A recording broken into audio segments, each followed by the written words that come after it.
चलिए हम शुरुआत करते हैं मंदिर तोड़ने से। तो आपको पता होगा अभी अभी दिल्ली में एक रोड का नाम बदला गया था। कौन सा रोड था? अकबर का तो अभी बदलने वाले हैं, आपने पहले से बदल औरंगज़ेब रोड। और औरंगज़ेब का रोड का नाम बदलने के पहले उन्होंने कहा औरंगज़ेब वेरी बैड। बाकी चीज़ें तो थी, धर्मांतरण भी उसने कराए, पर उसने हमारे मंदिरों को तोड़ा। अब मैं बड़ा कंफ्यूज हो गया, तो मैं फिर हिस्ट्री पढ़ने लग गया कि औरंगज़ेब ने कौन से मंदिर तोड़े। पर वो पढ़ते समय मेरे दिमाग में 4 चीज़ें पता चली मोटे तौर पे।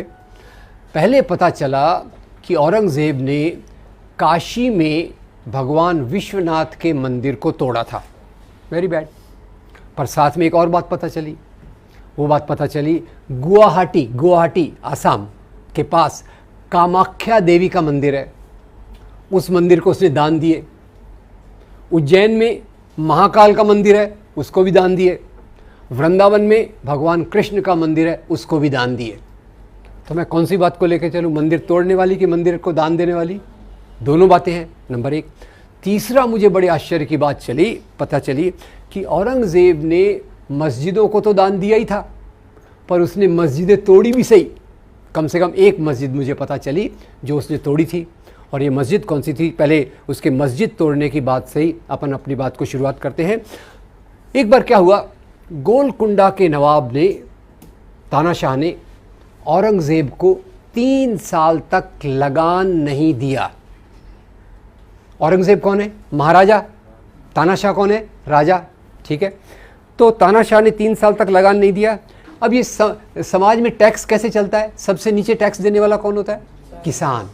किसान किसको टैक्स देता है? जमींदार को। जमींदार किसको टैक्स देता है? राजा को। राजा किसको देता है? महाराजा को। औरंगज़ेब कौन है? महाराजा। तानाशाह कौन है? राजा। तो औरंगज़ेब ने तानाशाह को पूछा, आपने 3 साल तक लगान नहीं दिया, क्या प्रॉब्लम है? तानाशाह ने कहा, हुजूर मेरे राज्य में अकाल, ड्राउट है, जैसे हमारे महाराष्ट्र में चल रहा है, मराठवाड़ा में चल रहा है। मेरी प्रजा मुझे लगान नहीं दे रही, तो मैं आपको लगान कहाँ से दूं? औरंगज़ेब बड़ा चालाक। औरंगज़ेब ने अपने जासूस को भेजा और पता लगाया कि तानाशाह ने अपनी सारी संपत्ति एक मस्जिद के नीचे छुपा के रखी है। आगे की बात नहीं बताया तो चलेगा क्या? क्या करेगा औरंगज़ेब? फौज को भेजेगा, मस्जिद को तुड़वाएगा। तो अब मैं आपसे पूछना चाहता हूँ, हम केवल औरंगज़ेब के मंदिर तोड़ने की बात को पकड़ के चलते हैं। औरंगज़ेब ने मंदिर बनाए, वो हम भूल रहे। औरंगज़ेब ने मस्जिद तोड़ी, वो हम भूल रहे। औरंगज़ेब ने मस्जिदों को दान दिया, वो हम भूल रहे। मोटे तौर पे मैं आपसे ये पूछना चाहता हूँ, राजा लोग राज्य क्यों करते थे? होल्ड ऑन, राजा लोग why were kings ruling? Option A, राजा लोग राज्य करते थे धर्म के नैतिक मूल्यों के लिए। बी, राजा लोग राज्य करते थे सत्ता और संपत्ति के लिए। ए या बी? बी। और हमारे मन में क्या चल रहा है? हमारे हिंदू राजा वेरी गुड यार, तुम्हारे मुस्लिम राजा वेरी बैड। एक सरल फार्मूला है, पाकिस्तान में जाओ तो फार्मूले को उल्टा कर देंगे।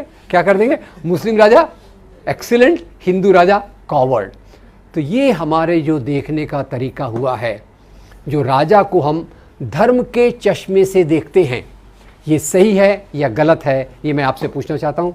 और इसमें ये भी बताना चाहता हूँ कि ये दृष्टिकोण हमारे सामने कैसे आया। इसको कहते हैं इतिहास का सांप्रदायिकरण, कम्युनलाइजेशन ऑफ हिस्ट्री। और कम्युनलाइजेशन ऑफ हिस्ट्री ये कब से चालू होती है? ये चालू होती है 1857 की लड़ाई के बाद। 1857 आपको याद होगा सबको? 1857 की लड़ाई, हाँ, पहली क्रांति। उसकी चिंगारी किसने लगाई थी? मंगल पांडे। उसका नेतृत्व किसने किया था? बहादुर शाह जफर। बहादुर शाह जफर के साथी कौन थे? तात्या साहब, नाना साहब, पेशवा। झांसी की हिंदू मुसलमान मिलके अंग्रेज़ों के खिलाफ लड़े। अंग्रेज़ों की सत्ता डगमगा गई और अंग्रेज़ों ने तब सोचा अगर हमको यहाँ राज्य करना है तो कौन सी नीति लगाना पड़ेगा?